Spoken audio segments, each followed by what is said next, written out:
All right, Consumer Auto. Today we're going to go through a virtual tour of our auto shop for all of our safety features. Normally we would get you guys out in the shop, we would take and actually show you where physically everything is. I thought it would be kind of nice to still give you that virtual tour with the hopes that we're going to be back to school in May so we can get into the auto shop. Some of you have been in here so you kind of know the layout, some of you haven't, so I'm going to do my best to try to help you kind of get a feel of the land in here and kind of understand where things are at in the shop. So right behind me here, this brown door is the classroom door. This would be the hallway where you guys would come in. The room that I'm standing in, you got the whiteboard, the smart board in the front of the room is our classroom. So we're going to start on this kind of half wall on your map. If you were to look right behind the camera right now where I'm looking, you would see the steps, which we're going to look at here in a second, just to kind of help you get an idea of where we're at. So on this half wall where you walk into the classroom is our first defense against safety. It is safety glasses. Big thing to remember what safety glasses are. They're always located inside of this cabinet for you.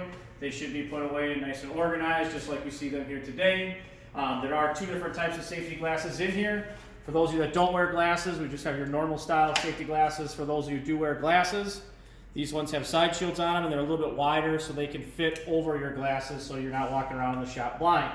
Big thing to remember with safety glasses, always have them on your face whenever in the shop, whenever we're working. I always will remind you to put them back on, and whenever you're done at the end of the day, make sure you return them to this cabinet. If we keep moving down this wall, you're going to find our first aid kit. Big thing with the first aid kit, just like we talked about in the safety video, it doesn't matter if you nick your finger, cut your arm off, we have to know about it. You have to document any injuries. Again, not going to be mad at you if you get hurt, those types of things, unless you're messing around. Just please remember to let me know. If you don't know how to perform that type of safety, right on top here, you're going to find the first aid instructions and procedure sheet. I leave it loose so you can take it down. That way, for those of you that can't see up that high, you can lay it down with you. And inside the safety or the first aid cabinet here, you're going to find just different things: gauze, band-aids, scissors, tweezers, those types of things, just depending on what situation you're in. If you ever notice that things are missing, let me know. You'll never find any medications, Neosporin, or anything like that in our first aid kit. We can't store any of that here for you. Again, it's here for you to use. You don't have to ask to use it. Obviously, if you're bleeding all over the place, if you can't come tell me or something, just make sure you have someone come over and say, hey, so-and-so nicked his hand on a cutoff wheel or a piece of sharp metal, whatever it might be. So just remember, on the wall where the classroom door is here, this half wall, we've got safety glasses, first aid. The next thing I want to show you is going to be over on this side of the shop. It's the last thing for safety in the classroom. Right underneath the steps, which is next to the tool room, which we'll see here at the end, is going to be the material safety data sheets, or the MSDS sheets. Just remember, this book is always here for you to use. It'll never be locked up. It should be pretty up to date. There might be one or two chemicals I don't have in there. But again, remember, that book's going to tell you everything about the chemical makeups of all the chemicals we have in our shop. And as you can imagine, there are a lot of them in here. So, material safety data sheet is our last thing in our classroom. So now we're going to head out into the shop setting. We're going to start with the fire extinguisher. We're going to go to eye wash station, power shutoffs, exits, and kind of move our way so on and so forth through there. So if we take a look right over here, we're going to head over to this side of the shop. On the very corner of our classroom wall here, so if you guys kind of look again back into the classroom for a second, we'll pan the camera around here. You can see the classroom, you can see my desk, you see the material safety data sheets over by the yellow steps. We're walking out of the classroom and we're going into the shop setting, which leads us to our first thing in the shop.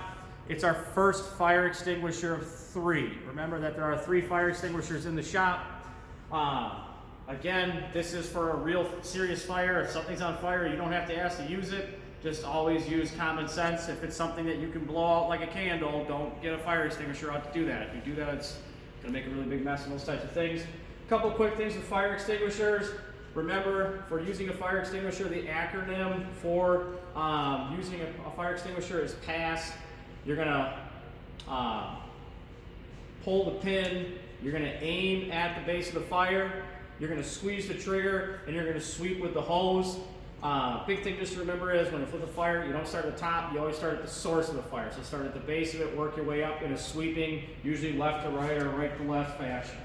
Remember that this is our first fire extinguisher of 3.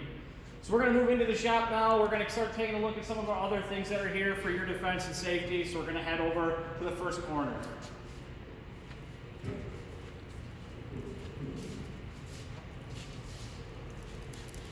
Over in this corner, you're going to find a pretty important piece for us when it comes to the automotive side of things, just purely for eye protection, eye safety, those things. You're going to find our eye wash station. There is some information located up here. A couple things I just really want to highlight on here. Chemicals in your eyes. When you get chemicals in your eyes, brake cleaner, brake fluid, carb cleaner, throttle body cleaner, gasoline, whatever it is. You get a chemical in your eye, it can actually numb or the senses that you can feel in your eyes. So you may think that you've flushed all the chemicals out of your eyes, but you may actually still have something in there. The Preventing Blindness America is going to tell you that you have to flush your eyes for 15 minutes. So that's where the whole idea of Z87 approved safety glasses comes into play. Standing in, hunched over the fountain here for 15 minutes, flushing ice cold water through your eyes is not going to be very fun. So again, make sure you're wearing safety glasses. But things happen. I've had it happen to me where I got to spend some wonderful time here at this little eye wash station. To operate it, yellow handle, you just push into it. The water starts coming out. You'll see that there are two arcing streams here. The two arcing streams on the water are for both eyes. Now just one thing with this, just be careful. If you really push into this, the water will go up really high. So just make sure when you're using it, just ease into it. Obviously, probably something you may not be thinking about when you're freaking out because there's a chemical in your eye and those types of things. So again, we've got our eye wash station. It's right next to the classroom wall here. It's that half wall on your map. It's going to be buried up in the corner right by the sink here for you. Again, I know it's a little bit weird for some of you that haven't been in the shop. This is a little odd to be doing a virtual tour and asking you to label things, so we're going to try to keep showing you where everything's at. The next thing we're going to look at is on this wall here from the consumer auto side of things. We probably won't have to worry about this too much. If you've taken a wood shop class or even a machine shop class, I think even the welding shop has a power shutoff for the whole room. Our shop is not. It's just these larger pieces of equipment. So for example, like if I was to turn on this grinder right now, let's say someone's over here wire wheeling a bolt or something and a hood string gets caught in it. You would come over here. There are two power shutoffs. This is the first one of two. You hit the button, you'll hear a thud behind me, and the power is now shut off. Now one thing you'll notice, all of these pieces of equipment are on a power shut off for a reason. They're rotating, and you're noticing that this is slowing down when it hasn't come to a stop. That pedestal grinder is probably spinning at 5,000 to 6,000 RPMs. That's why it's really important to make sure that that stuff's not getting caught into you.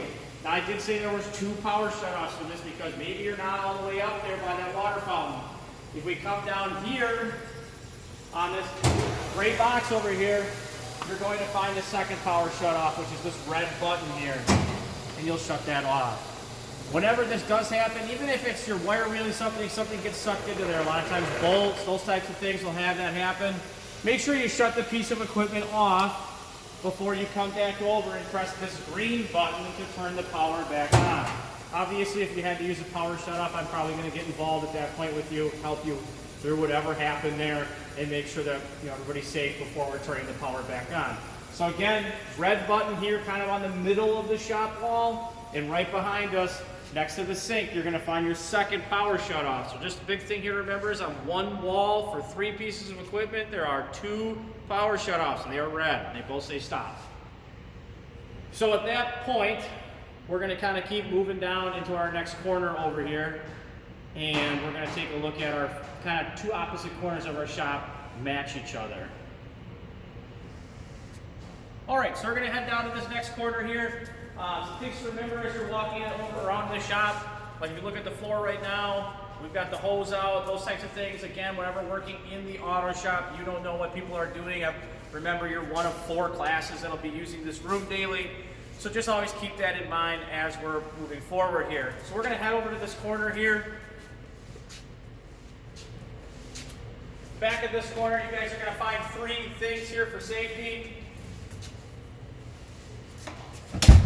You're going to find your second fire extinguisher of 2, which is going to be located in the corner. You'll notice OSHA says that everything has to have signage. We'll find our first exit of 2, and you're going to find, it's kind of a little bit hidden here, but if you look behind this white pipe, you'll see the fire alarm sign. Follow it straight down. We have our first fire alarm of 2. Now, some of you are maybe wondering as we're kind of talking about this a little bit, for example, like right behind me here, if I open this up right now, if there's a fire, can I go out the garage door? A lot of people ask me this. Yeah, absolutely. There's not laser beams. No one's going to yell at you or anything like that if you walk out here if there's a fire, just like this. You have to think about it though. If there's a fire, we could be in a panic. We could be in a rush. We don't have time to be waiting for the garage doors to open, those types of things. So again, if the garage doors open, you can use it as an exit, but it's not actually considered a labelable, or one that you can label on a safety test as an exit. So right over here again, just at this corner, you have your fire extinguisher, your first exit of 2, and your first fire alarm of 2. So what we're going to do now is we're going to travel over to the opposite side of the shop, literally in a diagonal. So if we were standing in this corner, if I look to the opposite front corner of the shop, that's where we're going to travel over to, and we're going to take a look at what other safety features we have there. Just shut this garage door.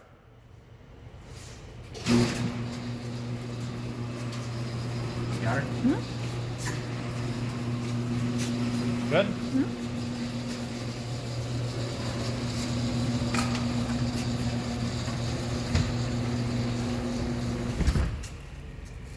Again, as you're walking through the auto shop, just remember there's always things that could be in the air.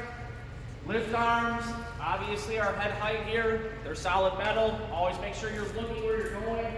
Big things to remember in the shop as well. You shouldn't be walking under a car that you haven't lifted up. Again, there's always room to walk around everything, around the lifts, go around the vehicle instead of underneath it unless you're working on it yourself. Back to this corner, before we go up to the opposite corner, I just want to mention just a couple things real quickly. It has nothing to do with your map per se. You'll just notice in this corner here, you're going to find where we put our used oil. You'll find our oil catch fans, funnels, car jacks, those types of things are there. Again, I'm really optimistic that we'll get back in the shop in May. And if we do at that point, obviously we would take a little bit of time to refresh ourselves because we haven't been in the shop yet. Just getting familiar where things are located at. What? All right, so let's head up to this last corner here, and let's finish up our shop safety tour today.